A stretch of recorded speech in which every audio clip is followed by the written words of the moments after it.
റിയാസ് മൗലവി വധക്കേസ് വിധി ഞെട്ടിക്കുന്നതെന്ന LDF prosecution സുദീർഘമായാണ് പ്രവർത്തിച്ചത്. എല്ലാ തെളിവുകളും നൽകിയിട്ടും പ്രതികളെ വിട്ടയക്കുകയാണ് കോടതി ചെയ്തത്. വെറുതെ വിട്ടതിന്റെ കാരണങ്ങൾ കൃത്യമായി വിശദീകരിക്കാൻ കോടതി കഴിഞ്ഞില്ലെന്നും LDF കൺവീനർ EP ജയരാജൻ പറഞ്ഞു.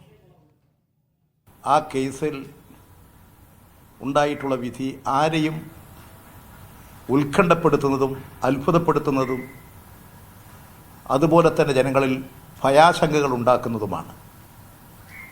കാരണം ആ കേസിൽ ആവശ്യമുള്ള എല്ലാ തെളിവുകളും പ്രോസിക്യൂഷൻ ഹാജരാക്കിയിരുന്നു. ഏതാണ്ട് ആ കേസിൽ 97 സാക്ഷികളുണ്ട്. ഒരു സാക്ഷി പോലും കൂറുമാറിയിട്ടില്ല. അതിൻ്റെ സ്പെഷ്യൽ പ്രോസിക്യൂട്ടർ സുദീർഘമായ സേവനമാണ് നടത്തിയത്. ആ കേസിൽ 3 പേരെ വിട്ടയക്കണമെങ്കിൽ എന്തെങ്കിലും ഒരു കാരണം കാണിക്കണ്ടേ? വസ്തുതാപരമായിട്ടുള്ള ഒരു കാരണം കാണിക്കലുമല്ല.